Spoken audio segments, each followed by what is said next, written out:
Okay, welcome to the final whistle live video, I suppose. No, not even a podcast. New for 2018 from the Wrexham media team.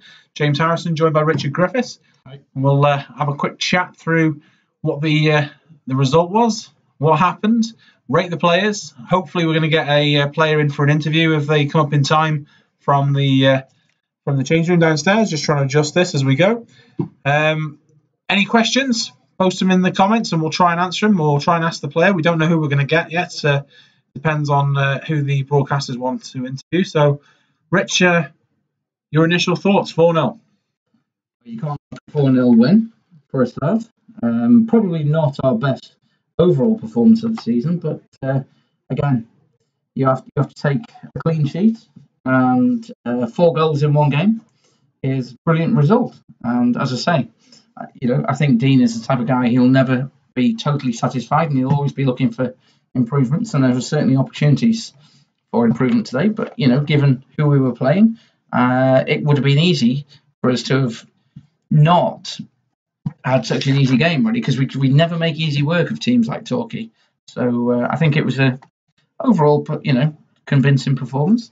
I don't think they ever really looked like scoring. Maybe unlucky for them not to get a penalty, but by that time the game had gone away anyway.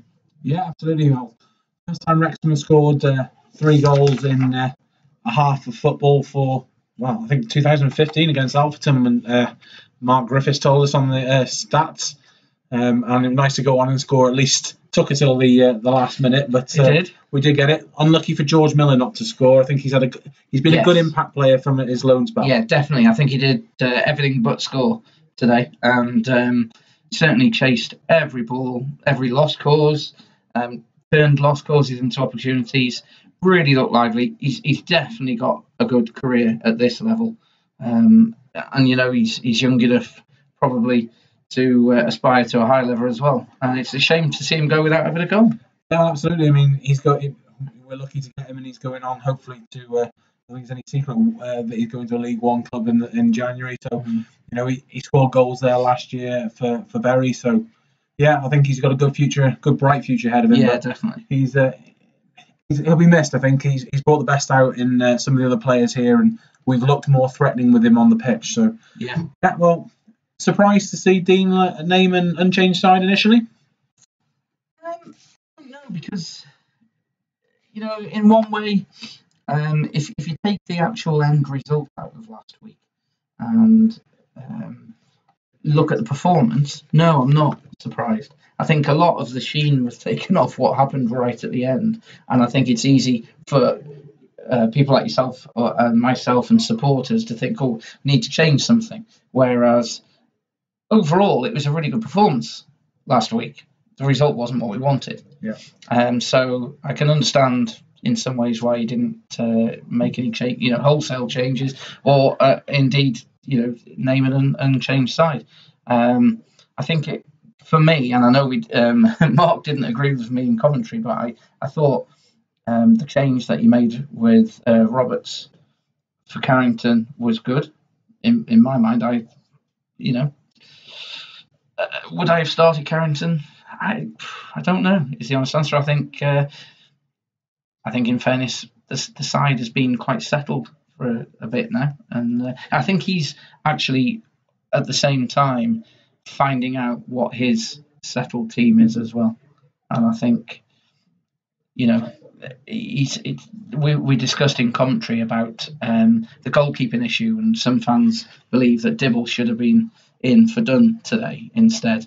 But I think Dean is one of those that he sticks by his players, he sticks by his choices, and you got to give him a bit of credit. He knows them, doesn't he?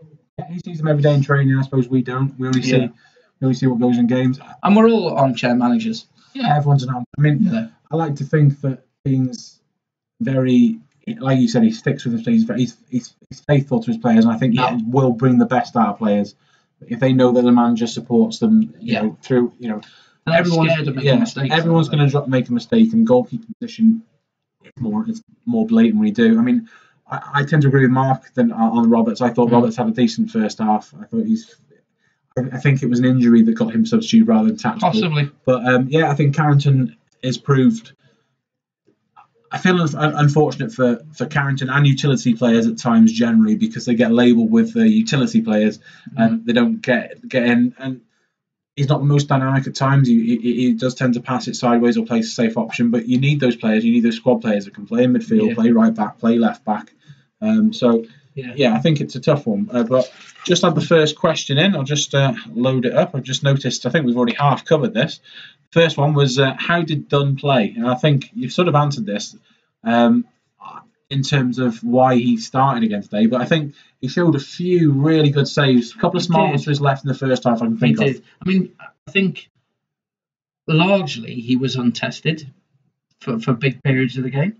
But when it mattered, and when the saves were there to be made, he did make them. His first save, he spilled a shot, and I thought to myself, I hope this is not the start of things to come for today. Yeah. But he recovered from that. He made a couple of really smart saves. That one where he, straight up with his hands, pretty much unsighted at that point, where the ball came in from the right-hand side of the penalty box.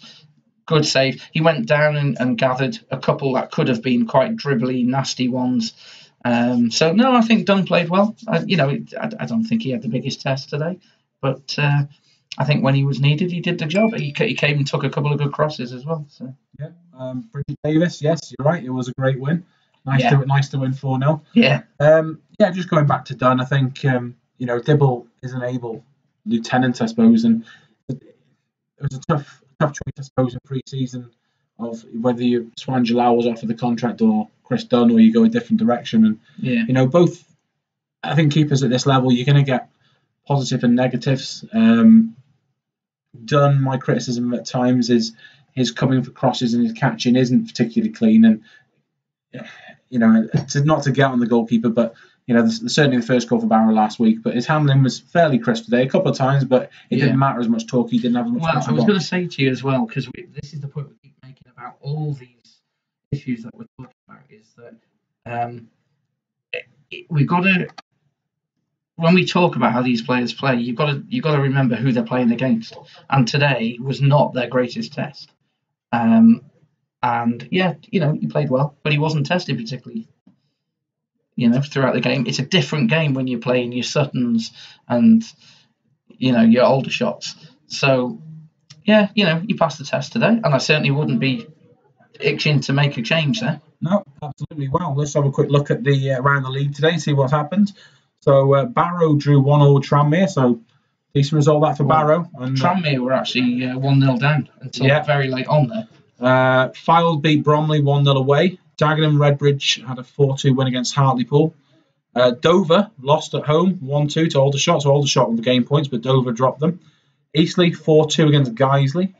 Ebbsfleet lost 1-0 to local rivals Chester, so a good result for Chester there. Mm-hmm.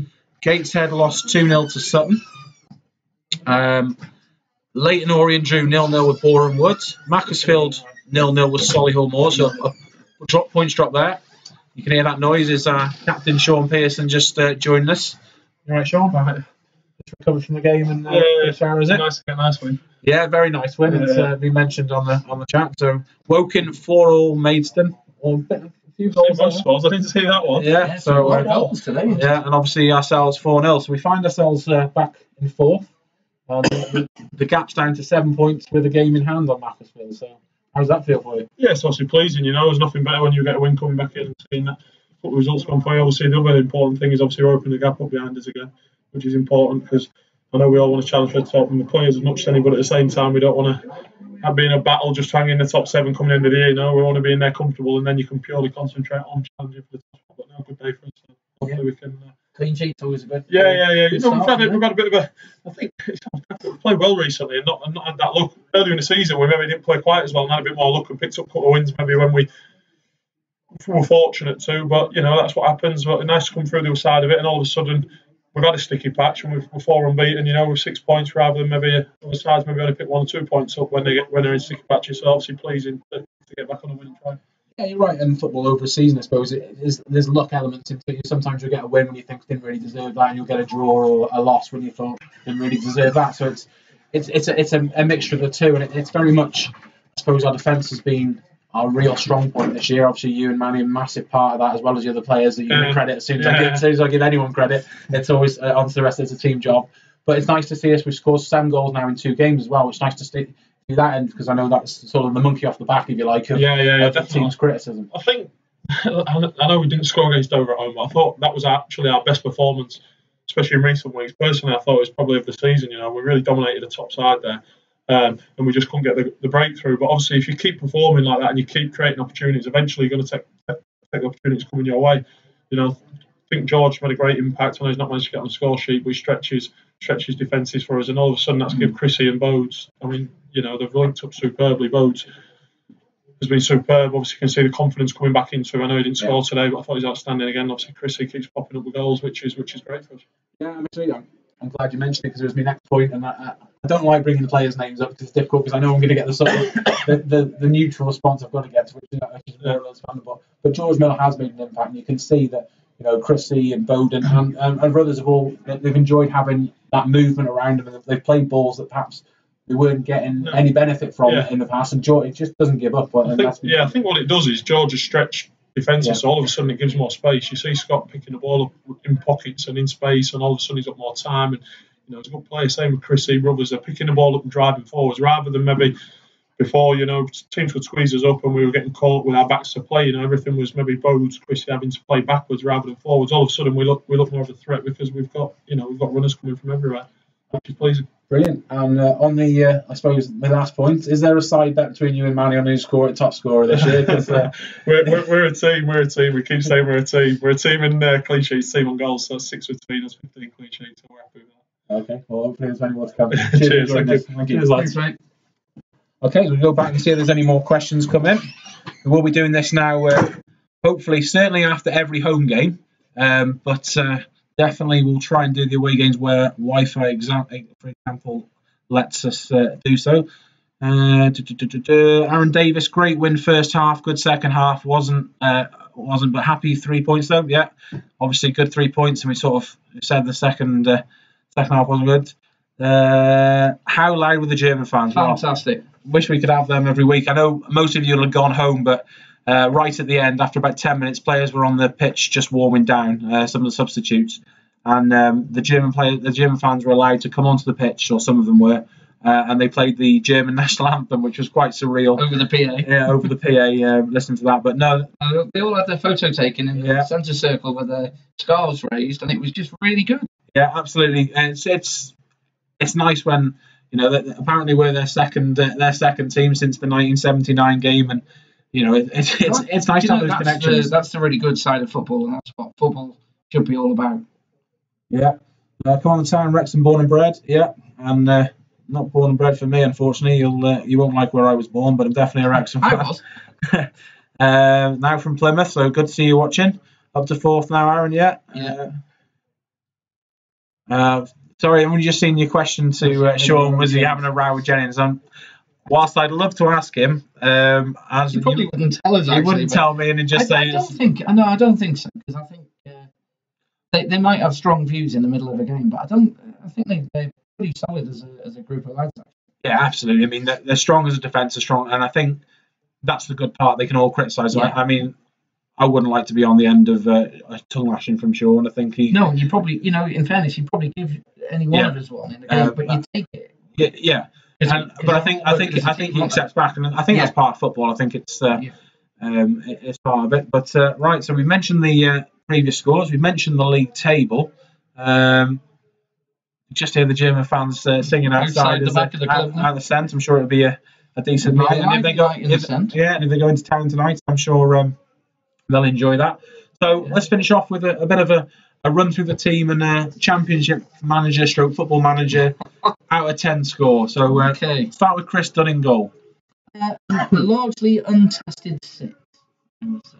Okay, I think 6 is fair enough. It's 6.5 maybe. Yeah, I don't think he didn't have to do anything to earn 7 or an 8. Yeah, which is I suppose testament to how we played in Torquay. Perhaps didn't really threaten, but 2 or 3 saves he had to make sin, and they could certainly one of them, the one from in the first half.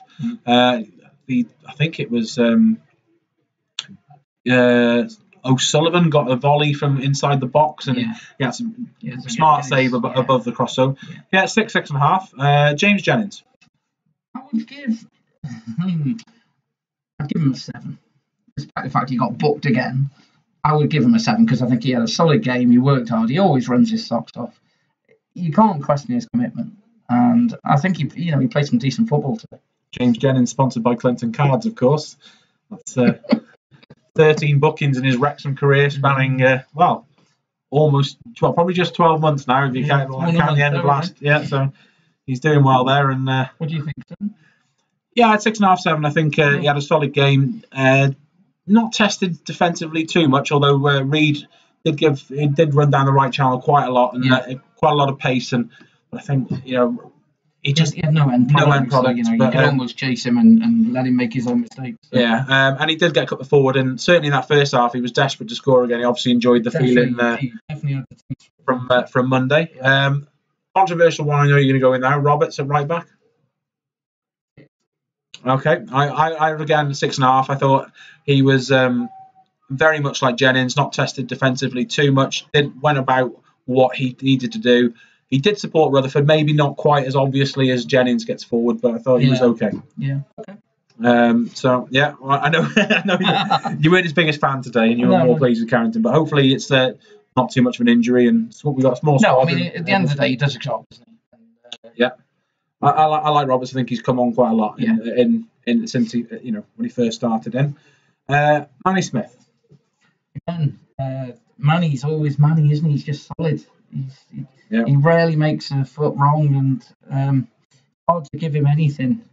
I mean, again, I don't think he was over-tested today, but he came up with the headers when he needed to, with players backing into him. I'd give him a 7. Okay, well, I'm going to go with an 8 just because you got to go. Oh, yeah, there you go.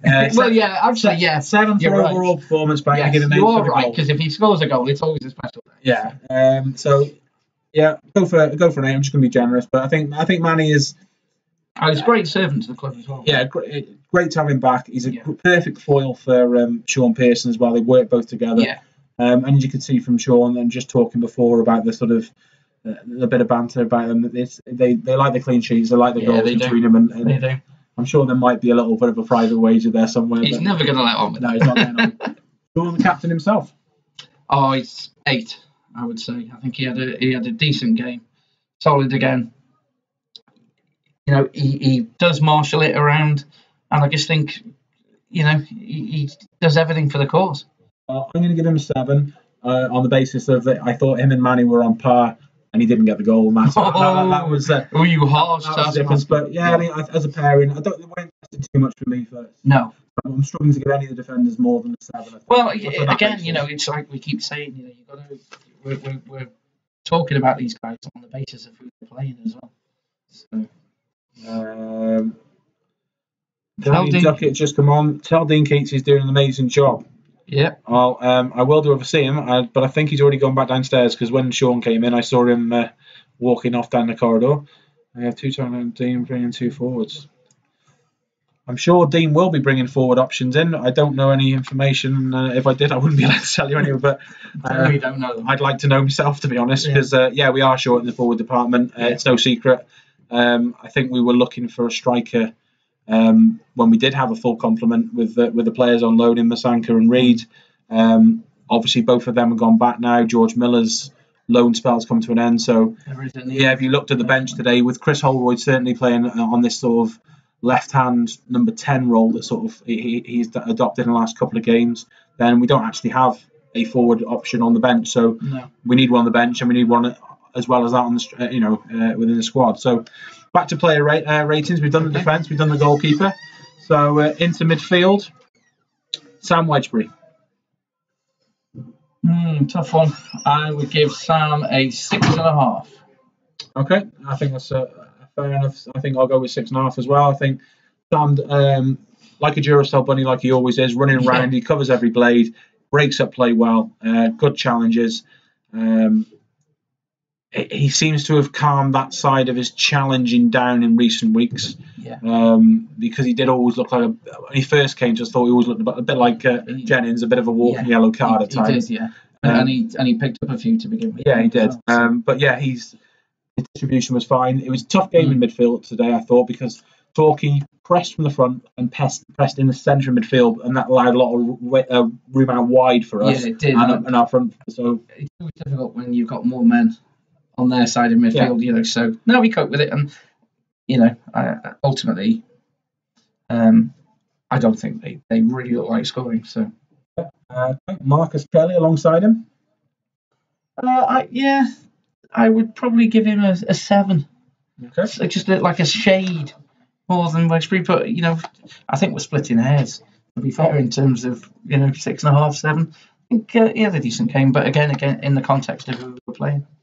Yeah, I'm going to go 6.5. I think him and Wedgbury on par. I don't think anyone controlled the midfield particularly. It was more of it was a bit of a head tennis battle. Yeah. Kelly's very neat on the ball, spreads it around. His distribution is getting better. We know he's got that final ball in the locker. And a couple of times I know the crowd get on him a couple of times but there was 3 players offside at one time coming back, and he couldn't go forward. No, he couldn't play the ball. He got a bit of a bit of a groan from the crowd, and really didn't have a lot of choice there. I think there was nothing to be grown in that. He recycles play. He keeps all the possession, and he is looking. He's always looking for that gaps. And I think with Miller's addition, as we've sort of mentioned with Shaun before, you've seen a bit more fluidity to our play, and I think Marcus in midfield has helped that. So I'll go with 6.5 on that instead of myself. Paul Rutherford. Ooh.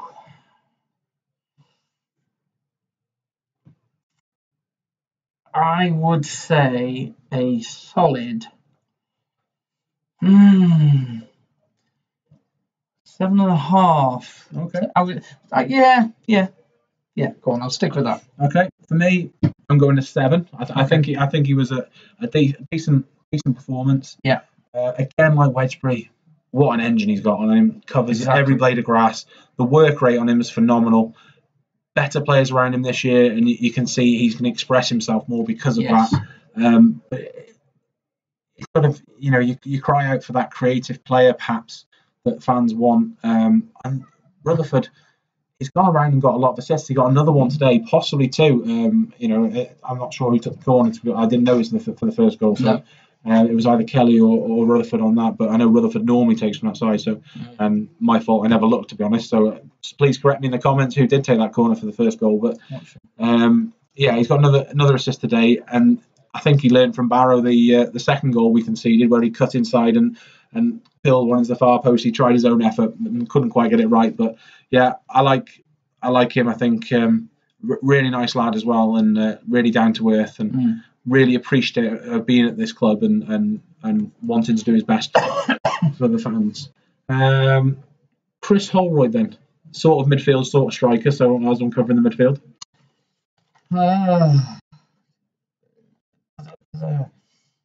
Well, cracking game, really.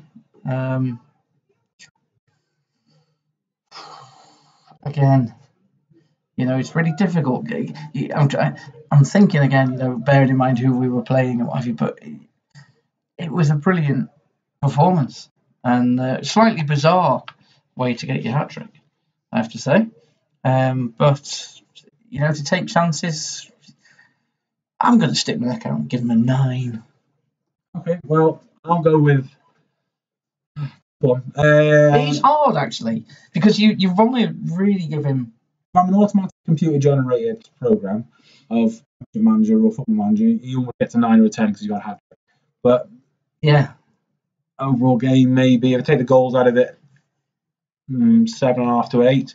So give him the goals, the bonus I gave Manny for that. So I'll go an 8.5. I think you've got to factor the goals in. I'd love for him to start scoring away. It's not really a criticism because he's scoring the goals at home. Yeah, almost a perfect hat trick if he takes the penalty left-footed, which he didn't. He could have had it, but 3 different goals. The header, same as on New Year's Day.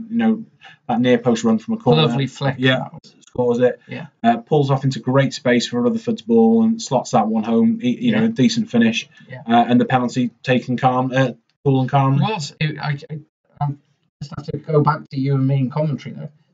Just the most bizarre of instances to win a penalty. Yeah, it was. I mean, I don't know what you guys think and your opinion of it, but it was almost difficult to commentate on because the hand just appeared from nowhere. It was almost like the goalkeeper came and punched it, and then you realised, hold on, that's not the goalkeeper. Yeah, the goalkeeper's still on his line. Because you and I both thought it was the goalie. Yeah, and then he doesn't get. And then there's no. I don't see him getting booked. Yeah, he didn't get booked. Most blatant penalty I've seen. If it was 0-0 in the final minute, I'd understand it. But you're losing 3-0.